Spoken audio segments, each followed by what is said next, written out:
agora em diante, porque eu, no caso dele, estaria temendo ser arrolado aí nessa história toda, dado que ele era parceiro político de todos eles.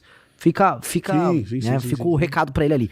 Dito isso, eu sei, esse é um elemento positivo. Agora, eu acho que cavucando qualquer coisa aqui no Rio de Janeiro vai sair bombas em todas as áreas, em todos os temas. Agora o que eu quero saber é que eu te pedi lá no início, irmão. Quem é Renan, cara? Qual é a trajetória do Renan, além de músico, de uma liderança política?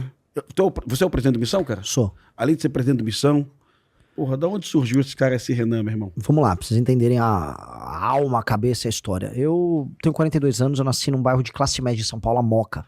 Moca talvez lembre o que era antigamente o bairro da Tijuca, talvez aqui no Rio de Janeiro.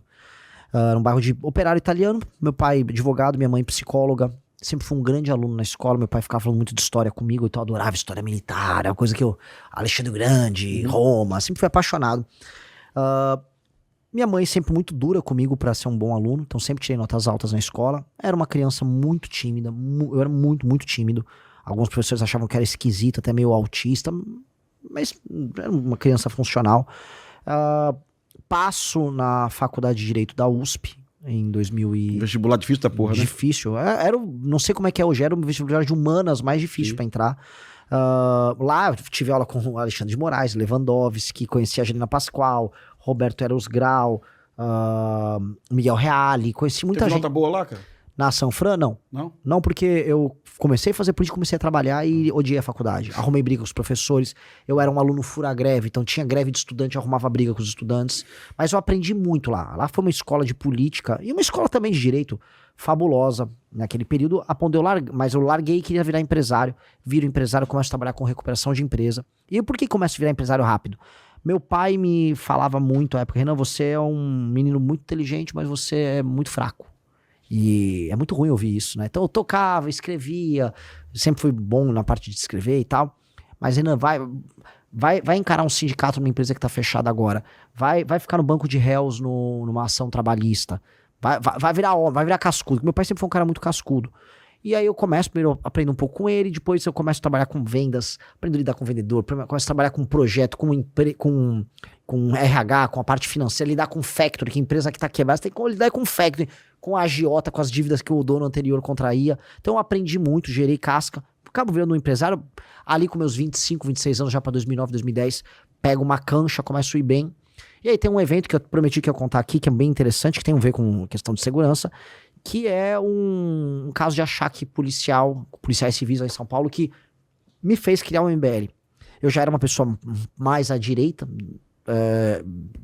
por questões próprias, particulares, mas um belo dia eu tava com meu pai, na empresa que meu pai tocava, não a minha, e aí eu tava com ele recebendo uma visita de clientes, fornecedores de tinta em pó.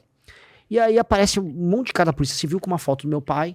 Polícia, quem é Mário? Mário era o meu pai, né? Quem é Mário é engraçado, né? Porque ele te pegou atrás do armário, mas... Aí pegam o meu pai, aí um sujeito chamado Ricardo, um armário gigantesco. Aqui você é acusado de tráfico de droga, não sei o que, não entendi nada. Aí sai um sujeito que parecia um bandido, parecia um Oruan da vida, vem com um tijolo, não sabia identificar o que era.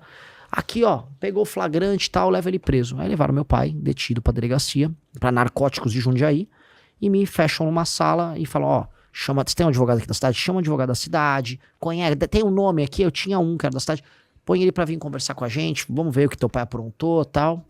Falei, entendi, isso aqui é um achaque, né? Fui pra delegacia e eles queriam 300 mil reais pra liberar meu pai. No dia tinha greve bancária, eu não tinha como nem sacar dinheiro, era uma loucura. E aí eu fechei 30 mil reais com ele, que era o que eu tinha ali em caixa, tal, na hora. Saco, dou, e eles combinaram assim, você vai pagar pelo menos 600 mil, 1 milhão, vamos combinar, mas 30 mil por mês, vai acertar. Eu falei, entendi. É um pau que eu tenho que ficar pagando, né, pra ficar operando. Só que eu tinha feito, coisa de 2 meses antes, parte daquelas manifestações de 2013. Não é pelos 20 centavos. E uma delas eu participei com o Ministério Público de São Paulo, contra a tal da PEC 37, à época. E ali eu fiquei amigo do Ministério Público de São Paulo. Então, foi horrível, né? Liberou meu pai.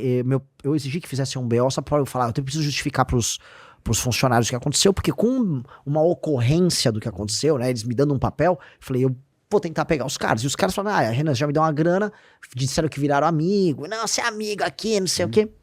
eu fui no mesmo dia encontrar os promotores e eles me apresentaram um corregedor da Polícia Civil de São Paulo que chamava Sander Malaspina. E 2 dias depois eu fui encontrar ele falou, olha, eu tô há 10 anos tentando pegar esses caras, eles são da narcótica, eles são envolvidos com crime organizado, eu nem falava de PCC à época. Você tem certeza? Eu adoraria, mas vambora. E aí me grampeou, começou a montar a operação, eu me lembro que eu tinha pra entregar o dinheiro, eu tinha que tirar xerox das cédulas pra dar o flagrante, e aí... Operação controlada, que a gente chama, né? Eu não sabia. Controlada. Assim, com o dinheiro todo... como é que chama? Tinha xerox lá, xerografar, nem lembro, nem existe mais xerox hoje em dia. Telefone grampeado, encontro o ganso, e aí eles fazem a operação, pegam o ganso, e no carro desse ganso, que era um criminoso ligado ali aos policiais, tinha algemas que pertenciam àquela delegacia, armas que pertenciam à delegacia, e ainda o ganso, não, fica tranquilo que aqui é colega, vou chamar aqui os colegas lá, ele, vai chamar, chama lá. Prendi todo mundo, foi um momento maravilhoso pra mim, e o Sander, na época, ficou feliz porque ele queria pegar os caras há muito tempo, e aí uma das coisas que mais me marcou foi, quando eles foram tentar entrar com habeas corpus, e aí eu fui pra audiência, não só a delegacia de narcóticos da Civil lá de São Paulo mas todas as delegacias de polícia da região de Jundiaí foram lá apoiar eles. Isso. Então, tinha uma massa de investigadores e tinha delegado no meio, e eu indo lá encontrar o juiz, pra ser pressionado. E aí eu falei, não me sinto seguro com eles na rua. Eles ficaram presos, perderam a funcional, ficaram presos por alguns anos. E esse foi um caso pra mim muito distintivo eu perdi, na minha cabeça, eu perdi tudo. Eu não... O que eu passei foi humilhante, o que meu pai passou foi humilhante, eu vinguei meu pai, eu fiquei feliz por vingar meu pai, eu falei, mas eu tenho que voltar a ser quem eu era, que era o cara na faculdade que brigava com a esquerda. Eu falei, vou montar, falei que eu montei o MBL. Então esse momento foi um momento que foi fundacional pra mim, eu larguei tudo que eu fazia, aluguei um escritorinho no centro de São Paulo com meu irmão, com um amigo, e de lá surge o tal do Movimento Brasil Livre, que a partir de 2014 inicia as manifestações contra a Dilma, as manifestações pelo impeachment, e aí vira o que se tornou à época o maior movimento político do Brasil.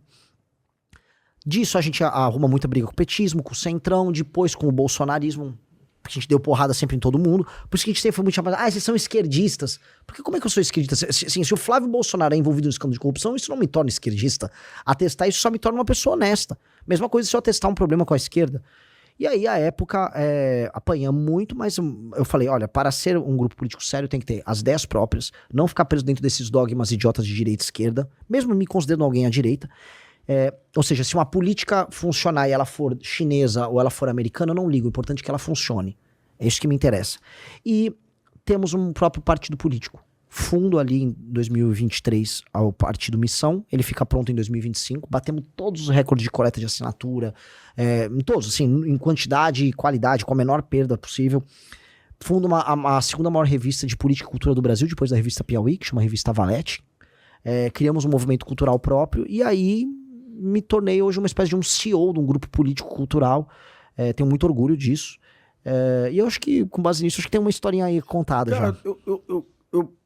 Como eu disse para os meus seguidores que você viria aqui, eu tenho seguidores de esquerda, de direita e tal, muitos bolsonaristas me seguem. Recorrente aqui, seguidores bolsonaristas dizendo que o Alexandre de Moraes facilitou a existência da Missão. Isso faz algum sentido, cara? Assim, eu queria assim, se essa pessoa não gosta de mim ou não gosta do partido que eu fundei, poxa, você pode achar motivos pra me atacar, eu já falei besteira, outras pessoas nossas, ninguém é perfeito, todo mundo erra, mas estude. Porque o Alexandre de Moraes não fazia parte do TSE. Quem julga as assinaturas, o processo de formação de um partido político é o TSE, Tribunal Superior Eleitoral.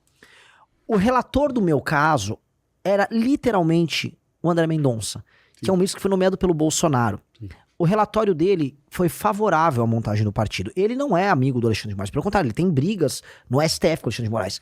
Os outros ministros que não são nomeados pelo Alexandre de Moraes, e o Alexandre de Moraes que não estava presente no TSE, porque ele não era do TSE naquele momento, não tinha qualquer correlação com a teoria conspiratória.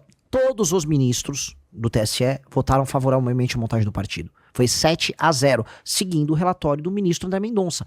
Então, essas pessoas que falam isso deveriam só estudar o caso, porque, de acordo com eles, então, o André Mendonça, na verdade, trabalha para o Alexandre de Moraes. E aí o Bolsonaro, então, que nomeou ele, trabalha para o Alexandre de Moraes. E uma outra questão, cara. Vamos lá. Tu se declara de direita e eu olho pro Eu sei que tu não gosta de ser chamado de terceira via, mas eu olho para a terceira via de direita.